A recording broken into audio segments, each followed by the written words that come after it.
Chapter 3. Stairway to Heaven.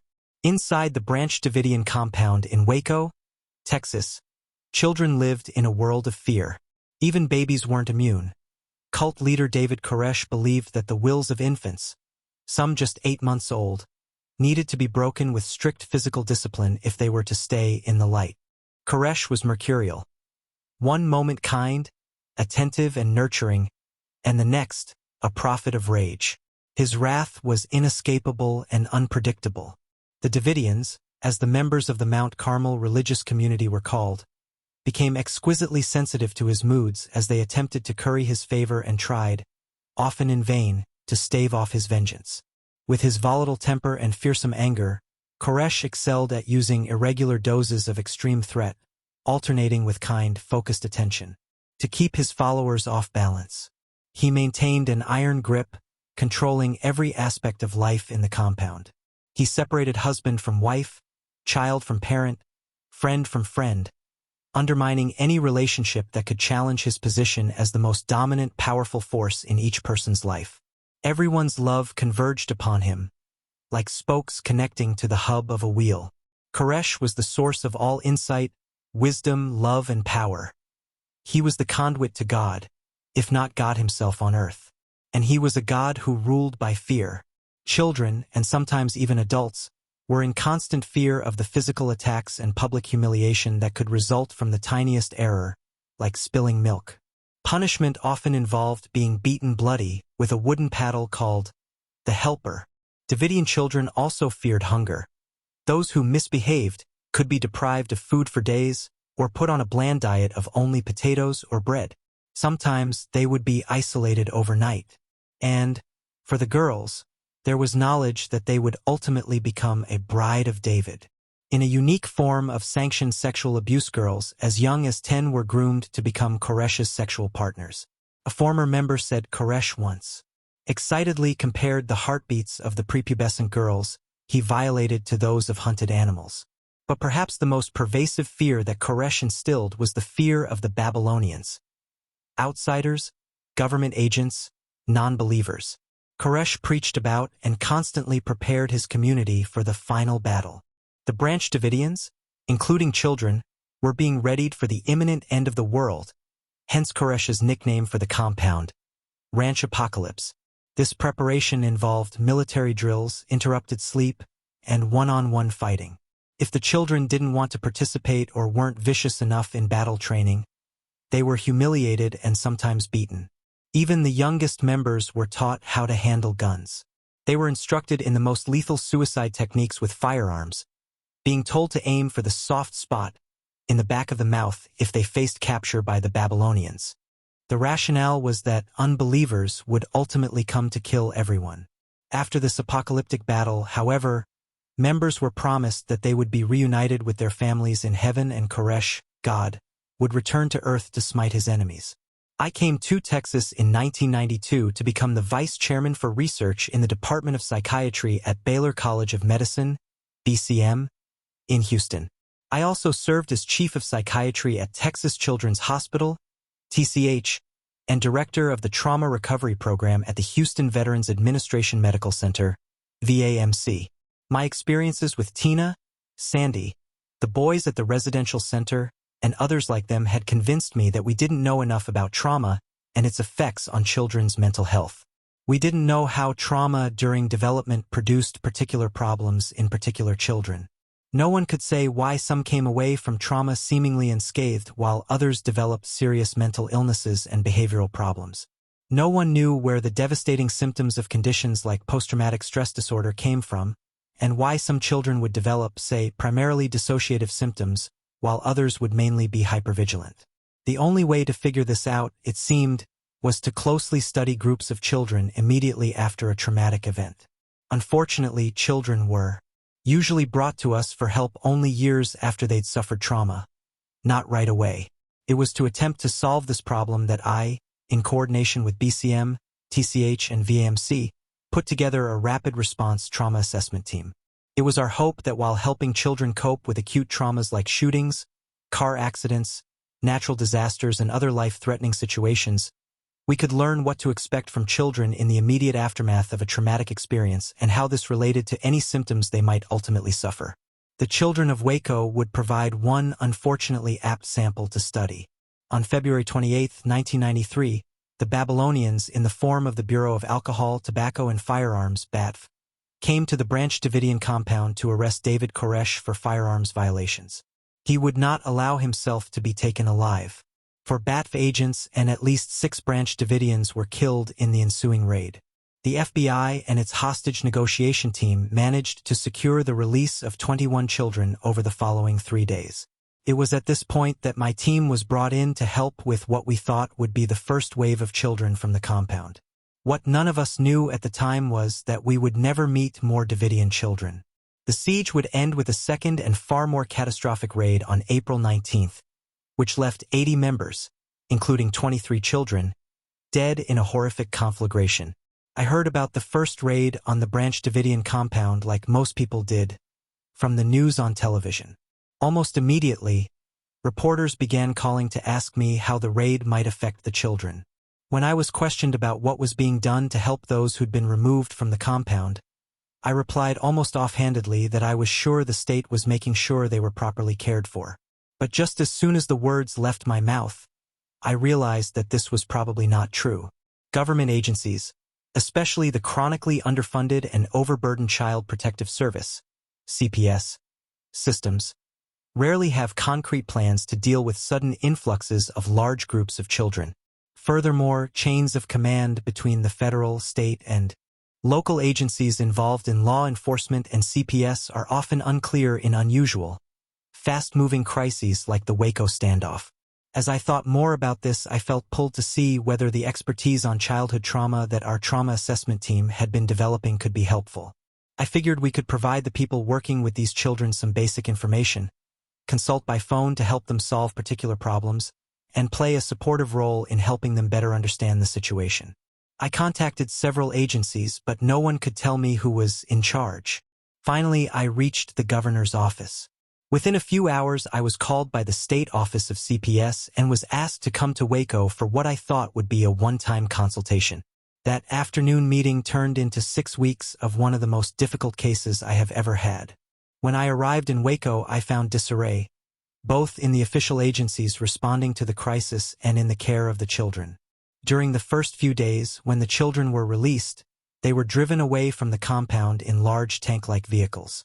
No matter what time of day or night it was when they came out, they were immediately interrogated by the FBI and the Texas Rangers, often for hours. The FBI had the best intentions. They wanted information quickly so that they could help defuse the situation at the ranch and get more people out safely.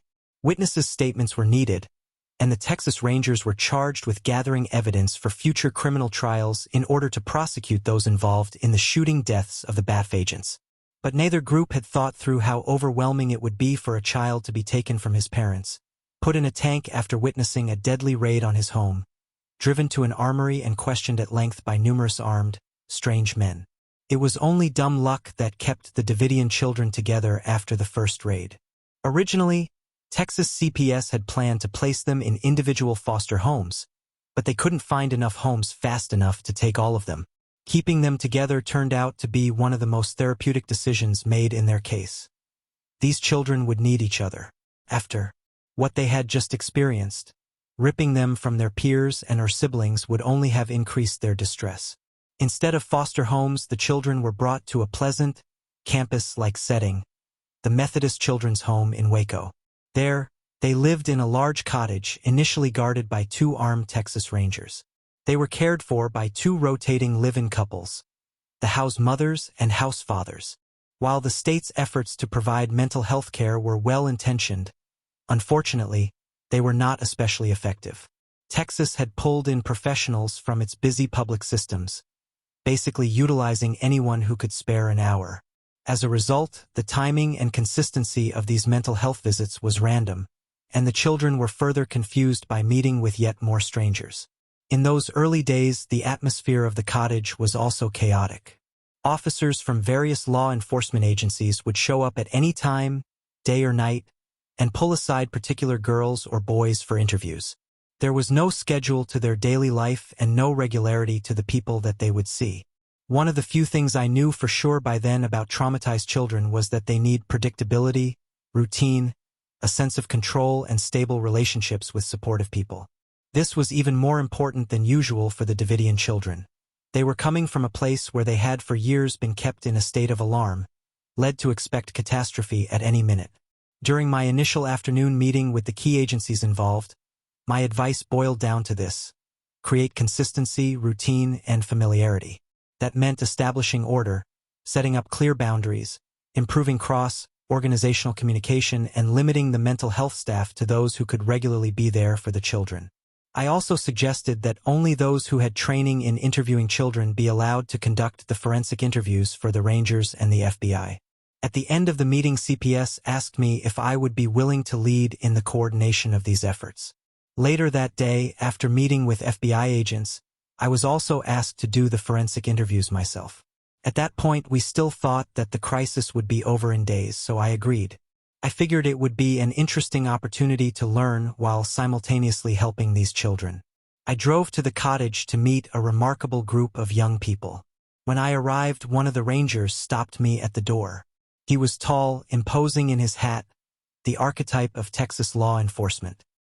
He was not impressed by this long-haired man in jeans claiming to be a psychiatrist who had come to help the children. Even after I'd established that I was indeed Dr. Perry, he told me that I didn't look like a doctor, and further, those kids don't need a shrink. All they need is a little love and to get as far away from here as possible. Ultimately, this ranger would turn out to be one of the most positive and healing figures in the children's lives for the weeks they stayed at the cottage. He was calm, good with children, and intuitively seemed to know how to provide a supportive but not intrusive presence. But right then, he was in my way. I said to him, "Okay, I'll tell you what, do you know how to take a pulse?" I directed his attention to a young girl who was fast asleep on a nearby couch. I told him that if her pulse was less than 100, I would turn around and go home. The normal heart rate range for a child her age at rest is 70 to 90 beats per minute, BPM. He bent down gently to pick up the girl's wrist, and within moments his face filled with anxiety. "Get a doctor," he said. "I am a doctor," I replied. "No, a real doctor," he said. "This child's pulse is 160.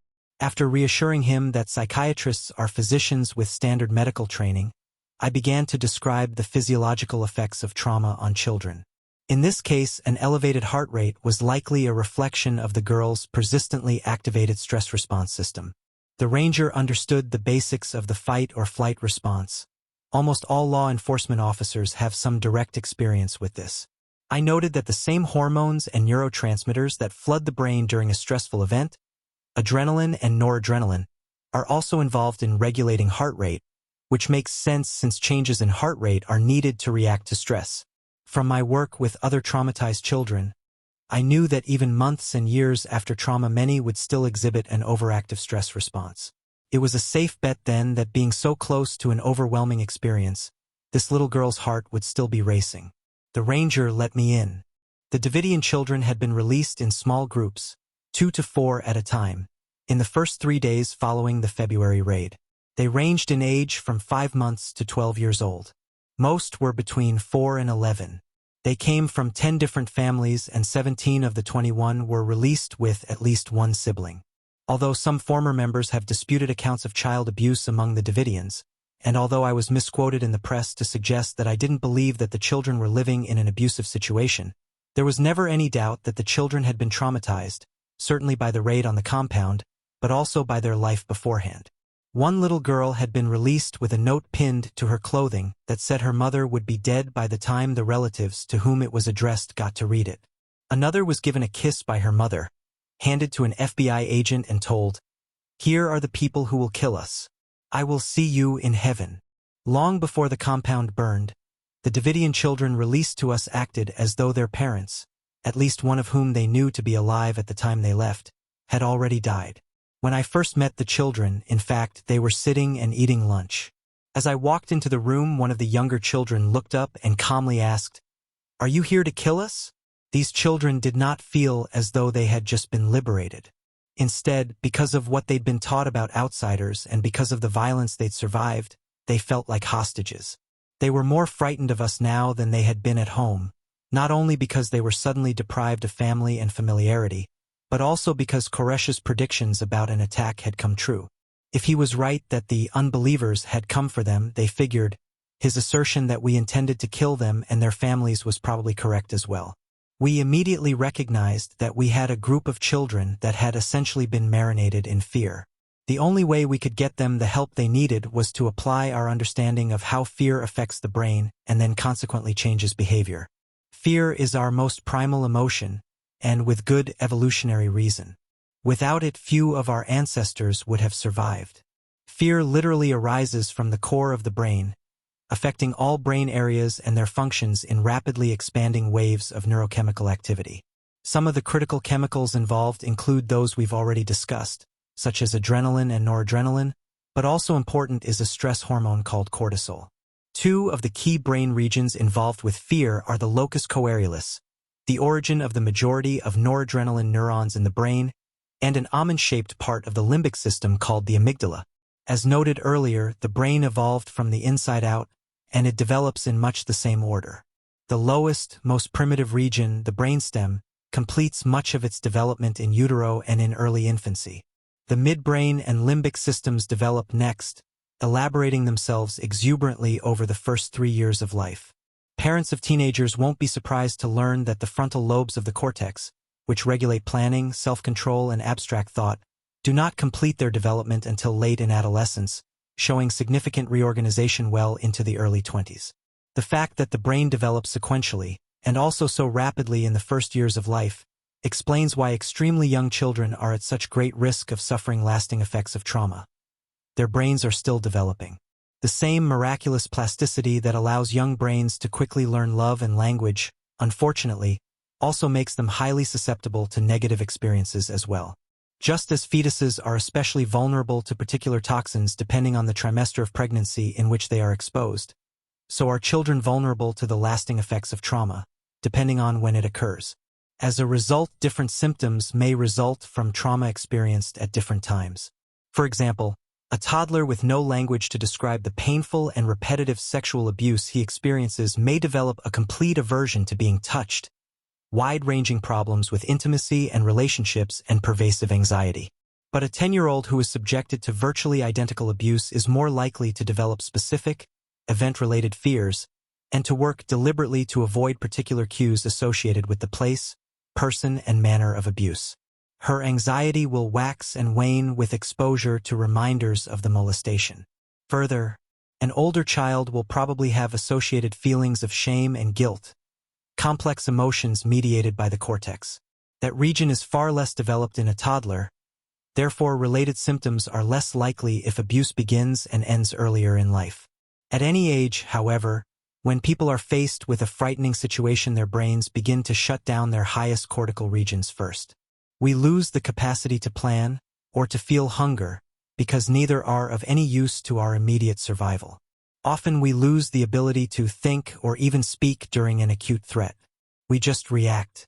And with prolonged fear, there can be chronic or near-permanent changes in the brain.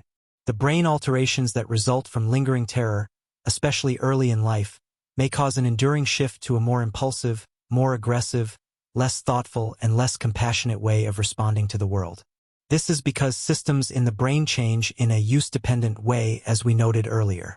Just like a muscle, the more a brain system like the stress response network gets exercised, the more it changes and the more risk there is of altered functioning. At the same time, the less the cortical regions, which usually control and modulate stress, are used, the smaller and weaker they get. Exposing a person to chronic fear and stress is like weakening the braking power of a car while adding a more powerful engine. You're altering the safety mechanisms that keep the machine from going dangerously out of control. Such use-dependent changes in the relative power of different brain systems, just like the use-dependent templates one forms in one's memory about what the world is like, are critical determinants of human behavior. Understanding the importance of use-dependent development was vital to our work in treating traumatized children like those we saw in the immediate aftermath of the first raid on Ranch Apocalypse. By this point in my work, as odd as that may seem now, I'd only just begun to discover how important relationships are to the healing process. Our group and others had observed that the nature of a child's relationships, both before and after trauma, seemed to play a critical role in shaping their response to it. If safe, familiar, and capable caregivers were available to children, they tended to recover more easily, often showing no enduring negative effects of the traumatic event. We knew that the trauma buffering effect of relationships had to be mediated, somehow, by the brain. But how? In order for an animal to be biologically successful, its brain must guide it to meet three prime directives. First, it must stay alive. Second, it must procreate. And third, if it bears dependent young as humans do, it must protect and nurture these offspring until they are able to fend for themselves. Even in humans, all of the thousands of complex capacities of the brain are connected, in one way or another, to systems originally evolved to drive these three functions. In a social species like ours, however, all three essential functions are deeply dependent upon the brain's capacity to form and maintain relationships. Individual humans are slow, weak, and incapable of surviving for long in nature without the aid of others. In the world in which our ancestors evolved, a lone human would soon be a dead one. Only through cooperation, sharing with members of our extended family, living in groups and hunting and gathering together could we survive. That's why, as children, we come to associate the presence of people we know with safety and comfort. In safe and familiar settings, our heart rates and blood pressure are lower. Our stress response systems are quiet. But throughout history, while some humans have been our best friends and kept us safe, others have been our worst enemies. The major predators of human beings are other human beings. Our stress response systems, therefore, are closely interconnected with the systems that read and respond to human social cues. As a result, we are very sensitive to expressions, gestures, and the moods of others. As we shall see, we interpret threat and learn to handle stress by watching how those around us. We even have special cells in our brains that fire, not when we move or express emotions, but when we see others do so. Human social life is built on this ability to reflect each other and respond to those reflections, with both positive and negative results. For example, if you are feeling great and go to work where your supervisor is in a vile mood, soon you will probably feel lousy too. If a teacher becomes angry or frustrated, the children in her classroom may begin to misbehave, reflecting the powerful emotion being expressed by the teacher. To calm a frightened child, you must first calm yourself. Recognizing the power of relationships and relational cues is essential to effective therapeutic work and, indeed, to effective parenting, caregiving, teaching, and just about any other human endeavor. This would turn out to be a major challenge as we started working with the Davidian children. Because, as I soon discovered, the CPS workers, law enforcement officers, and mental health workers involved in trying to help the children were all overwhelmed, stressed out, and in a state of alarm themselves. Furthermore, the more I learned about Koresh and the Davidians, the more I knew that we would have to approach the Davidian children as if they were from a completely alien culture. Certainly their worldview was going to be very different from those shared by their new caretakers. Unfortunately, the very same capacity that allows us to bond with each other also allows us to collaborate to defeat a common enemy. What permits us to perform great acts of love also enables us to marginalize and dehumanize others who are not, like us, not part of our clan. This tribalism can result in the most extreme forms of hatred and violence. Additionally, after their indoctrination from Koresh, I knew that these children viewed us as outsiders, non-believers, and as a threat. What I didn't know was what to do about that. During my first 2 days in Waco, I began the delicate task of individually interviewing each child to try to get useful information to help the FBI negotiators defuse the standoff. In any situation where child abuse is suspected, such interviews are difficult because children, quite reasonably, worry about getting their parents in trouble. In this case, it was further complicated by the fact that the Davidians had been brought up to believe that it was okay to deceive Babylonians, because we were the enemies of God. I knew they might fear that being honest with us was not only a possible betrayal of their parents, but a grievous sin as well. To my horror, every child gave me the distinct sense that they had a big, terrible secret. When I asked what was going to happen at the ranch, they'd say ominous things like, "You'll see." Every child, when asked explicitly where his or her parents were, replied, "They're dead," or, "They are all going to die." They told me that they would not see their parents again until David came back to Earth to kill the unbelievers. But they wouldn't be more specific. It is not unusual for children to be deceptive or withholding or to purposefully lie in order to avoid things they don't want to share, especially when they have been instructed to do so by their families. However, it is far more difficult for them to hide their true thoughts and feelings in their artwork. And so, with each child old enough to color, I sat with him and colored as we talked. I asked one 10-year-old boy named Michael, who was one of the first children interviewed, to draw me a picture of whatever he wanted. He went to work quickly, producing a fine unicorn surrounded by a lush, earthly landscape of forested hills. In the sky were clouds, a castle, and a rainbow. I praised his drawing skills, and he told me that David loved it when he drew horses. He'd also received kudos from the group and its leader for his renditions of heavenly castles and the incorporation of the group symbol into his drawings, the Star of David. Then I asked him to draw a self-portrait. What he drew was virtually a stick figure, something that a 4-year-old could produce. Even more shockingly, when I asked him to draw his family, he paused and seemed confused. Finally, he created a page that was blank but for a tiny picture of himself, squeezed into the far right-hand corner. His drawings reflected what he'd learned in the group. The elaboration of things that Koresh valued, the dominance of its supreme leader, a confused, impoverished sense of family, and an immature, dependent picture of himself. As I got to know the Davidian children, I saw similar contrasts again and again. Islands of talent, knowledge, and connection surrounded by vast, empty spaces of neglect. For example, they could read well for their ages, as they had to study the Bible regularly. But they knew virtually no math.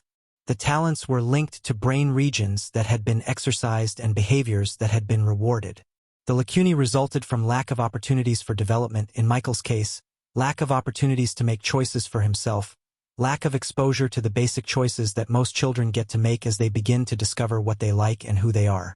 Inside the compound, almost every decision, from what to eat and where to how to think and pray, had been made for them. And, just like every other area in the brain, the regions involved in developing a sense of self grow or stagnate depending upon how often they are exercised. To develop a self, one must exercise choice and learn from the consequences of those choices. If the only thing you are taught is to comply, you have little way of knowing what you like and want. One of my next interviews was with a little girl, almost 6 years old. I asked her to draw a picture of her home. She drew a picture of the compound. Then I asked her what she thought was going to happen at home. She redrew the same compound building with flames everywhere. Atop it was a stairway to heaven. I knew then, just days after the first raid, that the siege was headed for a potentially cataclysmic conclusion. During that time, other children drew pictures of fires and explosions as well. Some even said things like, "We're going to blow you all up," and "Everyone is going to die." I knew that this was important information to convey to the FBI's hostage negotiation team and to the FBI's leadership team. Earlier, we had created a group to facilitate communication between the various law enforcement agencies and our team. We'd made a deal with the FBI. If they'd respect the boundaries that we created to help these children heal, we'd share any information our work revealed that might help them negotiate an end to the standoff. After I saw these drawings and heard these remarks, I immediately communicated my concerns that any further attack on the compound had the potential to precipitate some kind of apocalypse. I didn't know the exact form it would take, but it seemed it would be an explosive, fiery end. The words, the drawings, and the behaviors of the children all pointed to a shared belief that the siege would end in death. What they were describing was essentially a group-precipitated suicide. I was afraid they wanted to provoke the FBI to start this final battle. I met repeatedly with my FBI liaison and members of the behavioral science team, who, I later learned, agreed with me that further escalation by law enforcement would more likely provoke disaster, not surrender. But they were not in charge. The tactical team was, and they would listen but not hear. They believed that they were dealing with a fraud and a criminal. They didn't understand that Koresh's followers truly believed that their leader was a messenger of God, possibly even Christ returned, with the self-sacrificing devotion and commitment such a belief implies. This clash of group worldviews shaped the escalating actions that contributed to the final catastrophe. After I'd completed my initial interviews, more than a dozen people from my home institutions in Houston joined me in Waco to form the core of our clinical team. Along with the guards, CPS workers, and Methodist home staff, we worked to end the unstructured chaos in the cottage. We scheduled a regular bedtime and regular meal times, created time for school, for free play, and for the children to be given information about what was happening at the ranch. Since the outcome of the siege was unpredictable, we did not allow them to watch TV or expose them to any other media coverage. In the beginning, there was a push by some in our group to start therapy with the children. I felt it was more important at this time to restore order and be available to support, interact with, nurture, respect, listen to, play with, and generally be present. The children's experience was so recent and so raw, it seemed to me that a conventional therapeutic session with a stranger, particularly a Babylonian, would potentially be distressing. Incidentally, since Waco, research has demonstrated that rushing to debrief people with a new therapist or counselor after a traumatic event is often intrusive, unwanted, and may actually be counterproductive. Some studies, in fact, find a doubling of the odds of post-traumatic stress disorder following such treatment. In some of our own work, we've also found that the most effective interventions involve educating and supporting the existing social support network, particularly the family, about the known and predictable effects of acute trauma and offering access to more therapeutic support if, and only if, the family sees extreme or prolonged post-traumatic symptoms. I thought these children needed the opportunity to process what had happened at their own pace and in their own ways. If they wanted to talk, they could come to a staff member that they felt comfortable with. If not, they could play safely and develop new childhood memories and experiences to begin offsetting their earlier, fearful ones. We wanted to offer structure, but not rigidity, nurturance, but not forced affection. Each night after the children went to bed, our team would meet to review the day and discuss each child. This staffing process began to reveal patterns that suggested therapeutic experiences were taking place in short, minutes-long interactions. As we charted these contacts, we found that, despite having no formal therapy sessions, each child was actually getting hours of intimate, nurturing therapeutic connections each day. The child controlled when, with whom, and how she interacted with the child-sensitive adults around her. Because our staff had a variety of strengths. Some were very touchy-feely and nurturing, others were humorous, still others good listeners or sources of information. The children could seek out what they needed, when they needed it. This created a powerful therapeutic web. And so children would gravitate toward particular staffers who matched their specific personality, stage of development, or mood. Because I like to joke around and roughhouse, when children wanted that kind of play, they would seek me out. With some, I would color or play a game and answer questions or respond to fears. With others, I played a different role. There was one boy, for example, who liked to sneak up on me. I played along, sometimes acting startled, sometimes letting him know I saw him coming, other times genuinely surprised. This form of peekaboo, hide-and-seek, was engaging and playful. These short interactions helped create a sense of connection for him and, I believe, safety. Because I'd interviewed all of the children and because they could see that the other staff deferred to me, they knew that I was somehow in charge. Because of how they'd been raised, they were acutely sensitive to signs of dominance and cues related to who currently had the most power. These cues were, due to the patriarchal system Koresh had imposed, explicitly gendered. For this boy, then, the idea that the dominant male in the group is being playful with me conveyed a real sense of security. Knowing that he could interact and predictably get this dominant male to be friendly gave him a sense of control, a stark contrast to the powerlessness and fear he'd previously lived with. Similarly, a little girl who was worried about her mother might go to a female staffer to talk about it. But when the conversation got too intense, too intimate, too threatening, she could walk away and do something else or simply stay alongside the woman and play with her toys. In staff meetings, we would chart each child's daily contacts so that everyone would know the full story of what was going on with each child and be able to guide their next engagement with him or her appropriately. But these children needed more than just the ability to choose whom to talk to and what to discuss. They also needed the stability that comes from routine. In the first days following the assault, with no external organization imposed upon them, they immediately replicated the authoritarian, sexually segregated culture of the Davidian compound, where men and boys over 12 were segregated from women and girls, and where David Koresh and his representatives ruled with absolute power. Two of the oldest children, siblings, a boy and a girl, declared themselves scribes. The female scribe dominated and made decisions for the girls, and the boy led the boys and also held sway over the female scribe, with the other children falling into line and complying without complaint. The girls and boys sat at separate tables for meals. They played separately and deliberately avoided interaction if at all possible. The oldest girls, who had been in the process of preparing to be David's brides, would draw stars of David on yellow post-it notes or write "David is God" on them and put them up around the cottage. But none of the children knew what to do when faced with the simplest of choices. When offered a plain peanut butter sandwich as opposed to one with jelly, they became confused, even angry. Inside the compound, almost every decision had been made for them. Having never been allowed the basic choices that most children get to make as they begin to discover what they like and who they are, they had no sense of self.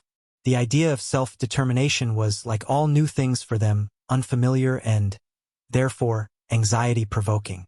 So the children turned to the scribes for guidance and let them make these decisions. We weren't sure how to deal with this issue. We wanted them to have a sense of the familiar and to feel at home, and we thought that allowing them these rituals might help them feel safe. On the other hand, we knew that they would need to learn what would soon be expected of them in the outside world. We had only trial and error to guide us. My first attempt to break the segregation between the boys and the girls was a disaster. One day I sat down at the girls' table for lunch. Immediately, all of the children seemed to tense up. A 3- or 4-year-old girl challenged me, saying, "You can't sit here." I asked why. She said, "Because you're a boy." "How do you know?" I asked, trying to use humor to defuse the situation, but she stuck with her challenge and looked to the female scribe, who confirmed to her that I was male. When I continued to sit there, almost all of the children became angry, and the air became so charged and hostile that I was afraid they would riot. Some of them stood up, taking an aggressive stance. I backed off. After that, we allowed them to maintain their separate tables and the bizarre dietary restrictions that Koresh had imposed, such as not eating fruit and vegetables at the same meal. We decided that all we could do was to allow them to see how we adults lived and interacted with each other, and hope that over time they would see that there would not be negative consequences if they chose to live as we did. Discipline was an especially charged issue, of course. We intentionally avoided imposing rigid restrictions, corporal punishment, isolation, or physical restraint, any of the disciplinary techniques that had been used at the compound. On the rare occasions when children did become physically aggressive or said something hurtful, we gently redirected their behavior until they calmed down and had them apologize if necessary. Because the post-traumatic response can keep a child in a persistently aroused, fearful state, we knew that fear might prompt them to act impulsively or aggressively, and that they might not immediately be able to control these reactions. We didn't want to punish them for these natural responses. And we began to see that as children cope with the aftermath of terrifying experiences like the first raid on Ranch Apocalypse, they respond to reminders of what happened similarly to the way they responded at the time. So, for example, if they were able to flee, they may respond with avoidance. If they fought back, they might respond aggressively. If they dissociated, that phenomenon in which a person's mind and body feels disconnected from the reality of the event, they do that again. When the Davidian children were upset or when they had to confront things they were not yet ready to think about, for example, in interviews with law enforcement, we would see these reactions. During an interview with one of the girls, Susie, a 6-year-old, I saw one of the most extreme dissociative responses I'd ever witnessed. I had asked Susie where she thought her mother was. She responded as though she had not heard the question. She crawled under a table, tucked herself into a fetal position, and did not move or talk. Even when I tried to touch her to comfort her, she was so non-responsive that she didn't notice when I walked out of the room 6 minutes later. I watched her through a two-way mirror from another room for another 3 minutes before she slowly began to move and become aware of outside stimuli again. The children, usually boys but sometimes girls as well, would sometimes behave aggressively, throwing things when asked a question that made them recall what had happened, or responding verbally with anger. Some would break crayons or get up and walk away. Our questions, of course, were not the only reminders of what they'd witnessed.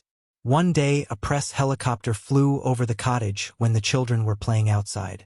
They had been told by Koresh that the FBI would fly over them with helicopters, douse them with gasoline, and light them on fire. Within seconds, the children had disappeared and taken cover, like a platoon in a combat movie. When the helicopter had passed, they formed two single-file lines, one of boys, one of girls, and marched into the building chanting a song about being soldiers of God. It was one of the eeriest things I have ever seen. Similarly, upon seeing a white delivery van that looked like one of the ATF vehicles they'd seen near the compound before the raid, the children once again fled and hid.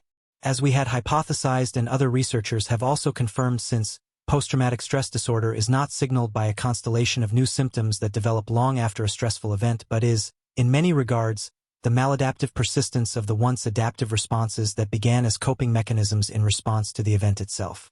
During the standoff at Waco, our team literally lived with the Branch Davidian children. I would make the hours-long drive to Houston now and then to take care of the bare minimum of my administrative duties and family responsibilities. I spent hours in meetings with partner organizations dealing with the crisis, trying to ensure that when they left us, these children would go to safe, healthy families, and also trying to see to it that those who needed it received continuing mental health care.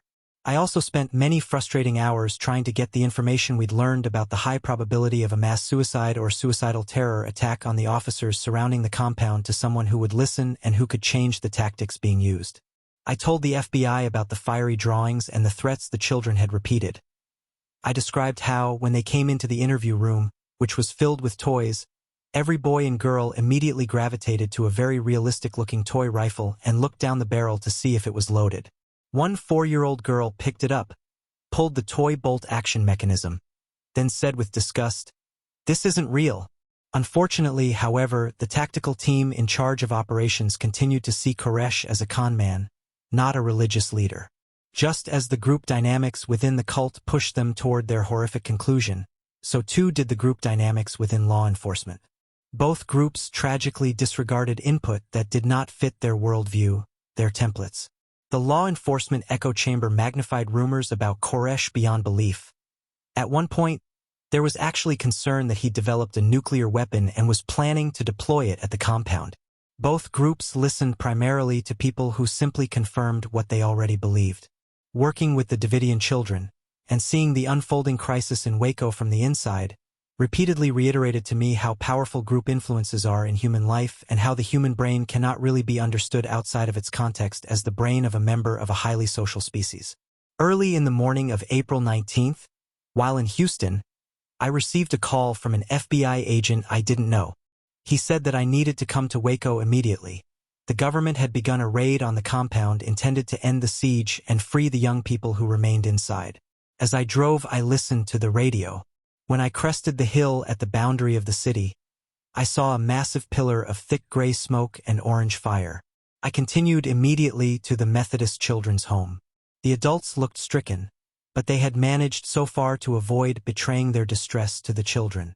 They'd been preparing to care for the 23 children still inside the compound, getting to know them through their siblings and through videotapes made of the children inside the compound by Koresh and released to the FBI. Now they felt their loss, and were all too aware of how their deaths would affect the children they were already treating. Adding to our pain was the fact that we knew that much of the trust we developed with these children would probably now evaporate. We told them that we were not their enemies and that their parents, siblings, and friends would not be killed. But events would now further confirm the accuracy of Koresh's prophecies. Just as he'd told them that the bad guys would attack the compound, he'd also accurately foreseen the fiery end of the group. That would add to their ongoing trauma. And, of course, the next part of the prophecy was that Koresh would return to Earth to slay all the unbelievers. A group that the children who had been moving away from his teachings would now quite logically fear included them. We had to carefully decide the best way to break the news. Due to the unfolding of events, we waited until the next day because we didn't have information about survivors until then. We set up a meeting in the living room of the cottage. Each child there had developed a close relationship with at least one or more of the staff in our team. Our plan was that I would tell the group what happened in as factual and clear a manner as possible. We would ask them if they had any questions. After that, each child or sibling group would spend time with the 2 or 3 staff members they were close to. It was one of the most difficult moments of my clinical life. How do you tell a dozen children that their fathers, brothers, mothers, sisters, and friends are dead? And yes, they died just as Koresh foretold. And yes, we assured you that this wouldn't happen. At first, some simply refused to believe me. It's not true, they said over and over, as many people do when faced with the death of loved ones. It can't be. Others said, I knew this would happen. Or, I told you so. The worst part of all was knowing that things didn't have to end this way. The response of the Davidians to the final assault was predictable, and the loss of life could have certainly been mitigated if not entirely prevented. Nonetheless, the federal government had taken the action most likely to result in a disaster, and 80 people, virtually everyone these children knew, had died. By the time of the fire, many of the children had already gone to live with relatives outside the group. Only about 11 girls and boys remained at the cottage. The raid was, unsurprisingly, a setback for most of them. Their traumatic symptoms returned, as did their observance of Koresh's dietary rules and sexual segregation. By this time we'd learned how careful we had to be. There was a big debate, for example, as to what to do about the fact that the girls and boys still took their meals at 2 separate tables. I finally suggested that we remove one of the tables and see what happened. When one of the girls asked why we were taking it away, I told her that we didn't need it anymore. She accepted my reply without further inquiry. It was clear that there were far fewer children living at the cottage by then. At first the girls sat at one end and the boys at the other. Then slowly and naturally they began to interact and mix. Over time their traumatic symptoms and their observance of Koresh's rules began to recede again. Now, 14 years later, we have had various opportunities to follow the Davidian children, all informal. We know that all of them have been permanently and profoundly affected by what occurred. About half left to live with relatives who still believed in Koresh's message, and some still follow the religion in which they were raised. Some have gone on to college and careers and have had their own families. Others have led troubled and chaotic lives. There were inquiries, congressional hearings, books, exposés, and documentaries. However, despite all this attention, it was still only a few short months before interest in these children dropped away. There were criminal trials, civil trials, lots of sound and fury. All of the systems, CPS, the FBI, the Rangers, our group in Houston, returned in most ways to our old models and our ways of doing things. But while little changed in our practice, a lot had changed in our thinking. We learned that some of the most therapeutic experiences do not take place in therapy, but in naturally occurring healthy relationships, whether between a professional like myself and a child, between an aunt and a scared little girl, or between a calm Texas Ranger and an excitable boy. The children who did best after the Davidian apocalypse were not those who experienced the least stress or those who participated most enthusiastically in talking with us at the cottage. They were the ones who were released afterwards into the healthiest and most loving worlds, whether it was with family who still believed in the Davidian ways or with loved ones who rejected Koresh entirely. In fact, the research on the most effective treatments to help child trauma victims might be accurately summed up this way. What works best is anything that increases the quality and number of relationships in the child's life. I also saw how bringing disparate groups together, even those with conflicting missions, could often be effective. Dozens of state, federal, and local agencies had worked together to care for these children. The power of proximity, spending time side by side, had pulled us all to compromise in our efforts to help these children. Relationships matter. The currency for systemic change was trust, and trust comes through forming healthy working relationships. People, not programs, change people. The cooperation, respect, and collaboration we experienced gave us hope that we could make a difference, even though the raids themselves had ended in such catastrophe. The seeds of a new way of working with traumatized children were sown in the ashes of Waco.